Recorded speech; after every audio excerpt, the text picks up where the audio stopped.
Ciao guys, I'm Wood here, so here we are with another Oculus product, and this time it's time for the Oculus Rift test, the next reiteration of the Oculus Rift, the next PC VR by Oculus that switch to inside-out tracking, that means not external sensor, and new controllers that we already saw on the Oculus Quest. Of course, thanks to Oculus to send this over, because this video will not be possible without them, because this is not out yet, and that means that I can give you all my impressions, all my reviews about it before the time that is out, to have a valuable insight about this product. So in this video, let's see what's inside the box, a little setup, and of course my first impression after some days of usage in a home environment and not in a control environment like it was at PAX East. Let's start with unboxing.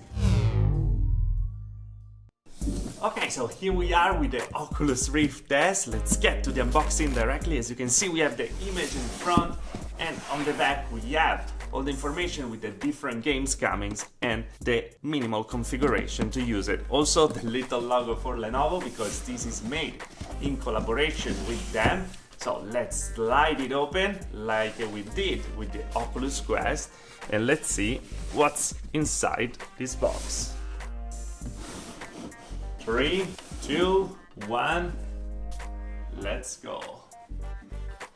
Boom, the Oculus Rift S. Okay, so let's go through it.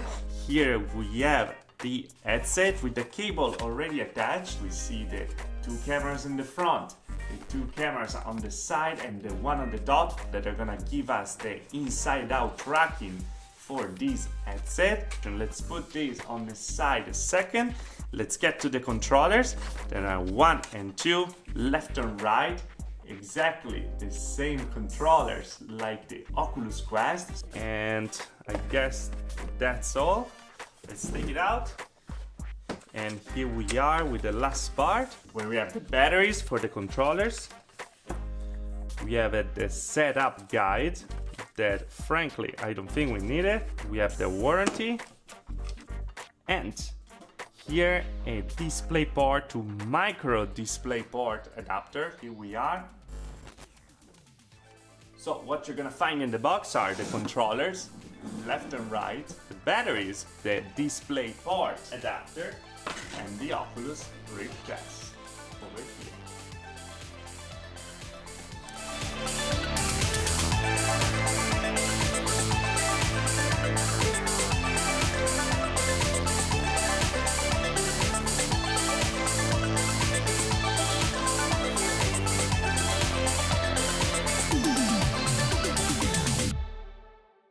Okay, so here we are with the Oculus Rift test. Of course, this is not gonna be a full review, because the full review is gonna arrive after I can use it for a while. So for the first impression, I actually put down some points that I wanna go through. The most important points for me, that's first thing that I noticed right away having this at home, and part also one of the biggest questions that you had overall. So of course then you can drop questions down there, so then we can cover more in the full review, but this is what we're gonna talk about. So first point is actually how easy is the setup. That's really let you understand what is the point of this headset for Oculus. They make it easy, make it simple. Probably Oculus Rift S is Oculus Rift Simple, something like that, because you just connect two cables, the DisplayPort and USB, and you are pretty much good to go. You go through the setup like a second, the controllers are already paired, so it's just amazing. And then you get in the Passthrough Plus mode, where we're gonna talk a little more later about it. You just paint your Guardian system all around, and you have your play area ready, and you can start to play. Little tip about it: be sure to point the opposite part of your screen when you have to point a direction, so you have the cable not going in front of you and not being in the way when you play, but be always on the back.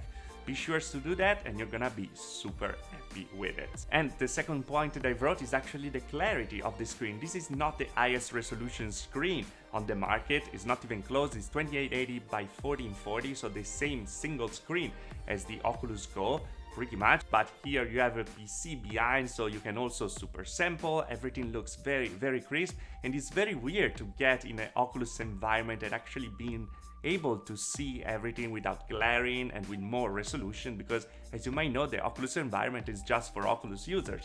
So finally you have something to look at stuff a little better and to be able to read in there. The lenses actually are very good. They're same of the Oculus Quest, the Oculus Go, so you know that the sweet spot is very big, but there's a problem. There is the IPD adjustment. There's no hardware IPD adjustment, so you can't move the lenses left and right. You can just move it up and down to get closer to your eyes to make the FOV a little bigger, but that's all. You can do it by software anyway. Those are the range that you can see on the screen right now. I have 66.4 and I'm pretty fine with it, but I can see in the very edge of the lenses a little of the distortion I would not have if I could actually move the lenses a little outward on what there's the position right now. I'm really picky about it because of course I tried a lot of VR headset. Probably it's your first time in VR, you're not gonna notice any problem, but there's something that I wanted to share with you. And of course the other point that I want to talk about is the tracking. Many of you were asking why the tracking, and this is inside out tracking, so you don't need external sensor, and that's why the setup is also super easy. But having two in front, two on the side and one at the top really makes everything much better. I didn't try it for too long, but I was playing like a climbing game, Don't Look Down, and I have to say I didn't have problems at all. There was no snapping. I was able to reach over my head without any problem all the time, and the tracking was just spot on. A great experience, and for sure the best inside out tracking out there.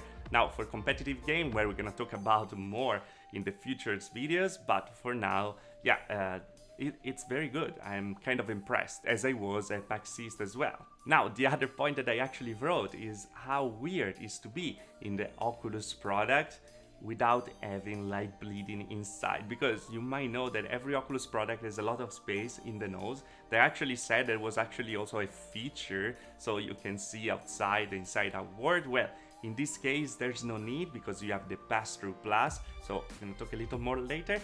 And you have these little nose flaps over here that close pretty much everything. So when you're in there, you're completely immersed in your VR game. And it's actually a perk that we weren't used to, as I said, in the Oculus product, and it's the first time you can enjoy something like that.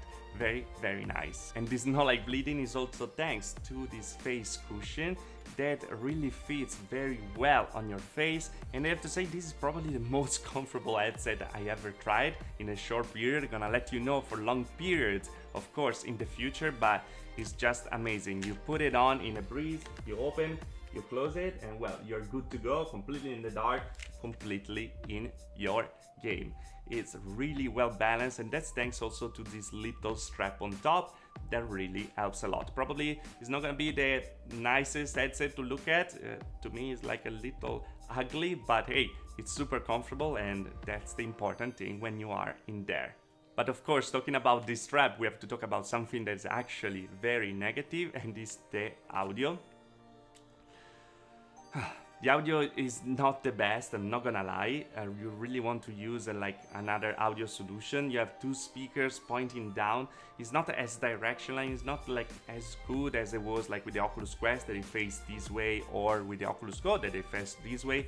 This is a little worse. The audio is a little tiny, so you don't have a lot of bass in there. And the biggest problem for me that I can't even use my headphones because this Halo style is pretty big. And if you have a low profile headphones like my Sennheiser, well, they're not gonna fit. You really need those big with a big strap on top to be able to use it. You have the headphones jack for any headphones anyway. I'm gonna leave in the link below the Mantis headphones, that are one that you can use with the PSVR as well. They work really well with this, and they actually fit the Halo style. Or I'm gonna leave the link below also at the cost one, that are the one that are supposed to be used for the Oculus Rift, with the 3D printed thing that we saw actually on tested. You can make them work. So I'm gonna leave everything below, and of course I'm gonna then get one of those two because I really need to test it out with a good audio, because it's not that satisfying anyway. And the last thing that I want to talk to you about, my last point, is the Passthrough Plus. This is just an amazing function. That's actually what impressed me the most of this headset, is the fact that you can use this camera to have a stereoscopical view. that is actually corrected to look kind of real. And the good thing is that with the dash for Oculus, you actually place your stuff all around your room and walk around in like a mixed reality AR environment. And that's what I'm gonna do as well. I'm gonna try to edit this video completely on the Oculus Rift S to see if the screen is usable and is good for productivity as well, and not just for gaming. And we're able to do this because we have also the power of a PC behind, because we saw that with the Oculus Quest the stereoscopical view is not that perfect, everything looks very tiny, you don't really have the right sense of depth. Instead here you can see your keyboard, you can see your mouse, and just walk with a bigger screen in front of you. Of course, there's not much resolution these cameras to actually read directly the letters on the keyboard, but being able to see your keyboard in there is just amazing. And if the software improved to really give you also the depth and maybe some hand tracking in the future, well, I don't know if it's gonna happen, but that would be actually amazing. But yeah, these were my first impression, guys. I hope I answered some of your questions. Of course, we're gonna cover more in the future, also through the lenses video, to see really this screen compared to the other headsets out there. Also, if you are interested, we can make a video about the Passthrough Plus and explain that a little better. And of course, my full review is gonna arrive and a lot of coverage on it. So be sure to leave questions in the comment below so I can answer them all in the future video and in the full review. Also remember of the Oculus Quest giveaway, because we reached 10,000 and that means that we are giving away a Quest. Oculus is not involved in this, it's just me to thank you all, so that comes from my own pocket. I want to just point it out because I want to buy that for you guys and have one of you being able to enjoy this new product as much as I'm doing right now. So thanks so much, because nothing would be possible without your support and watching the video every time. But that brings us to the end. So as always, guys, if you liked the video, like; if you didn't like the video, dislike. Subscribe to the channel for more VR tech and all the coverage of the Oculus Rift S, the Quest, and the Index and the Reverb from HP when it's gonna arrive, if it's gonna arrive. And I see you guys in the next video. Thanks for watching. Ciao.